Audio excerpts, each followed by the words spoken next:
putting on top of a ladder, but as long as something doesn't fall on No, my head. I don't trust you on the ladder anymore.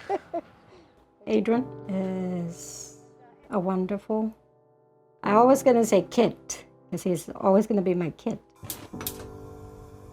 She's the definition of resilience. And I think a lot of my personality, a lot of my traits, and a lot of my strength come from watching her growing up. How you do? Good? Good. Yeah. I've faced a lot of adversity in my life, I feel like, and so has she. And when I was through the thick of it all, I just thought of her. I was like maybe around 12. I wasn't myself, very in my shell, and so she knew something was wrong. So I go in there and I say, why are you crying? I just told her, I said, Mom, I'm gay. And I said, it doesn't mean that I'm gonna love you less than what I love you now. You will always be my kid. You have me. I love you to death. You're my son. Nobody can tell me different. And I always tell you, you know, no matter what, blood is thicker than water, and you look for each other. I started getting really sick, and it was around wintertime. I thought maybe I'm just, I have a really bad cold, I have a bad flu, it's the cold, it's messing with me.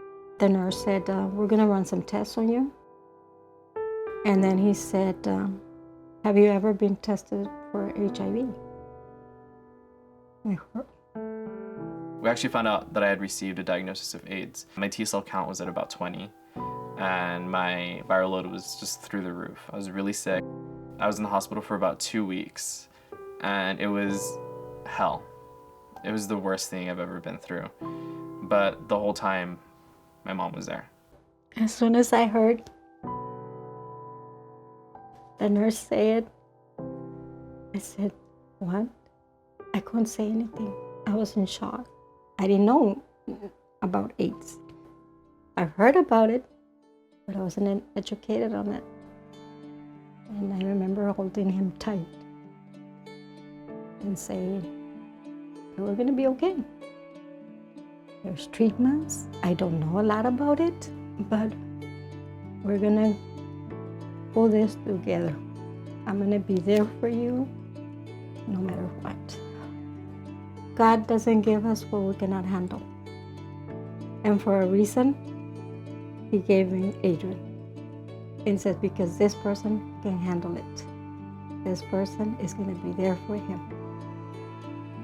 And as my way of thinking in my faith, there's always a reason for things. I love you. She refused to leave, even when I told her, go get yourself some real food. You don't have to eat the hospital food, go home. Secretly, I was grateful that she didn't. I was scared, and I knew that I needed her, and she wouldn't leave, thankfully.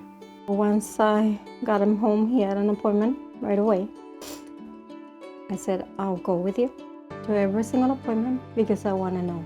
I need to get educated about his medication, how it works, how if he misses doses, can he take 2 or. I'm very healthy today, thankfully. I am undetectable. My immune system is strong again. And aside from that, if I engage with anyone, it makes the chances of transmitting HIV to them very low. I adhere to my medications as prescribed, and it's just sort of like part of my everyday routine. I brush my teeth, put on deodorant, take my pill. I don't know how I would have been able to do it on my own. I don't think I would have made it this far. I always tell him, remember, don't ever forget, I'm your wall. And I'm always gonna be here for you. I'm always gonna love you, no matter what.